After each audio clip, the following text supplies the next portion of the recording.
Today I'll be talking about the buyer decision process. So your needs can be based on a few different factors. They can be psychological, they can be personal, cultural, social. Those are going to all have a say in what your actual needs are. Your needs drive you to find something that is going to satisfy them. And then that leads to a motive to actually go down the buyer decision process in order to get something that is going to satisfy that need. There can be internal and external stimuli that help you to recognize needs. Internal is going to come from within. It's going to be your basic base need for food or something to drink or shelter. If it's hot outside, you have the internal stimuli. I need something to drink. I need something to cool down.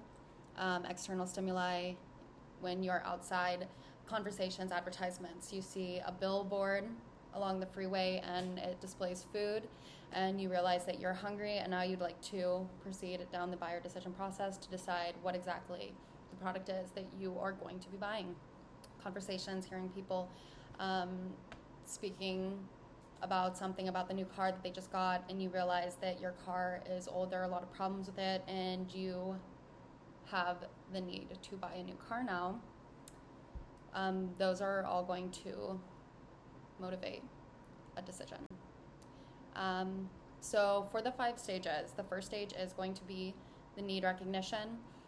For examples, we have external and internal. External, say you see a billboard for T-Mobile and you realize you need a new phone.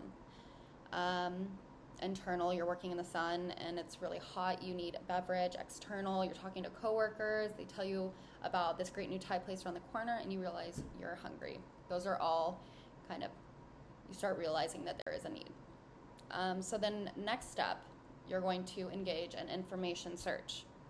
This is gathering data to form a decision. There are personal sources, commercial sources, public sources, experimental sources. Personal, family, friends, neighbors, giving you maybe word of mouth or some kind of information telling you about their preferences. This is going to help you to get more information. Commercial sources, advertising, salespeople. If you go into a physical store, they can give you more information. Mobile sites, packaging, you can kind of see it yourself. Public sources, media, consumer rating organizations, online searches. The Better Business Bureau is definitely a good form of information search. They kind of tell you a little bit about a company, and because they have like the seal of approval, that's like its own piece of information right there, is that they operate to good ethical standards so that they are included in this organization. Experimental sources, examining or using the product yourself. That's a good way of getting more information about it. On to examples. So you decide you need a new phone, you stop by T-Mobile.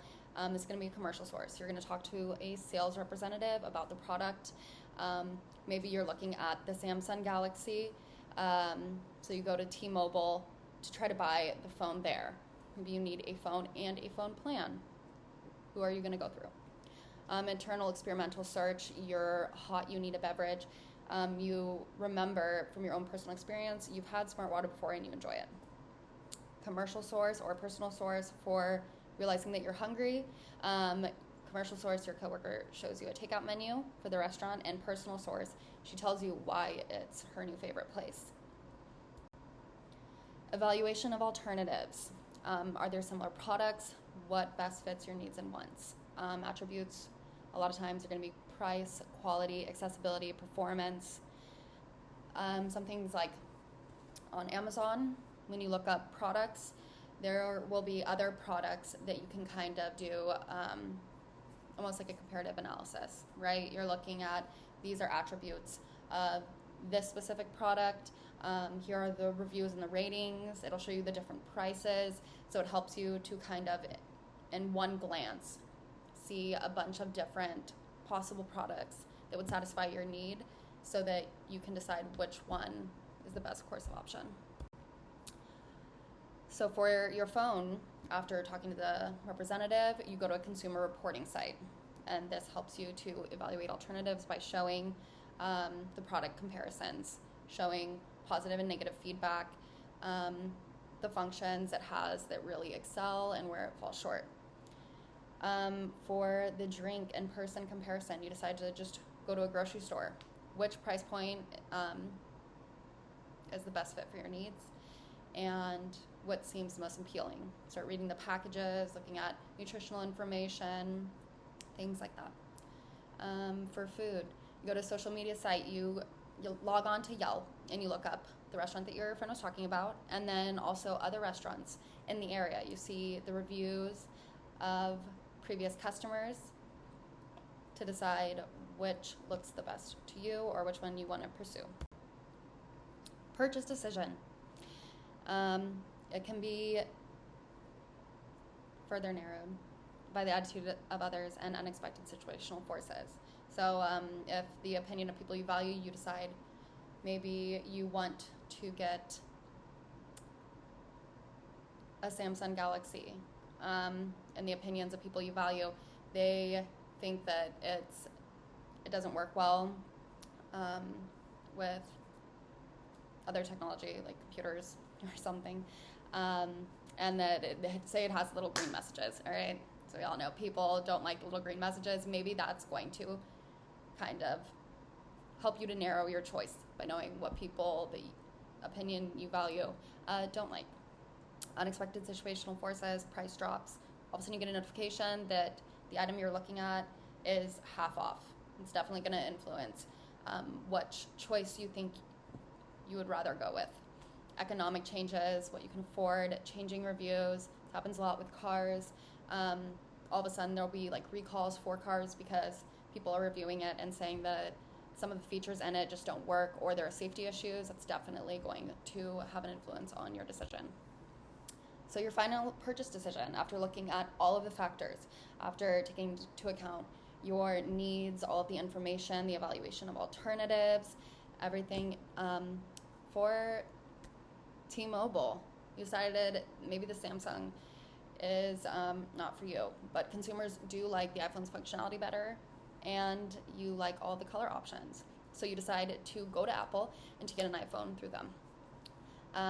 For the drink, you look at all the options. Orange juice seems the most refreshing. You need vitamin C, and Tropicana just lowered the price and made them the most affordable choice. So your decision is going to be Tropicana. For food, the food looks great at that new Thai place. It's in a very convenient location, and your friend keeps raving about it. So your decision is to try that new Thai place for lunch. Post-purchase behavior, dissatisfied, satisfied, delighted. If you're dissatisfied, the product falls short of expectations. Most people do not repeat their purchases when they are dissatisfied with the product, and they possibly will leave a negative review. Satisfied, the product met expectations. You might repurchase the same product. You might repurchase something else through the same company. Sometimes mixed reviews. And delighted, if the product exceeded expectations, most likely you're going to be a loyal customer. You're going to have repeat purchases, and you're going to be leaving positive reviews, whether that's online or word of mouth. Most major purchases lead to cognitive dissonance. This is post-purchase conflict, where you chose one option over the other. Say you chose option A, so now you get all of option A's benefits. However, you did have to sacrifice all of option B's benefits in order to obtain option A's benefits. That's going to be the internal struggle. A lot of times people try to focus on the great aspects of their choice to feel better about the fact that they are not going to have the added benefits of product B. And post-purchase behavior. So you got the iPhone, you were satisfied. You visit the Apple Store again to see if you can learn more about how to use the product and to explore all of the other compatible offerings that maybe had a say in making that your choice. The orange juice, you were dissatisfied. Maybe it was too pulpy, you just didn't like it. You go onto the page on Facebook and you dislike the page and leave a negative review. For the Thai place, you were delighted with the purchase. Not only did you and your coworkers decide that was going to be your new go-to for takeout for lunch at the office, but you immediately log on to Yelp, post a picture of your meal, and leave an amazing review to share your feedback with other Yelpers. And this is my works cited. It's going to have the books that I reference, that I got a lot of this material from. That's all like the information and all of the images. I hope you enjoyed. Thank you.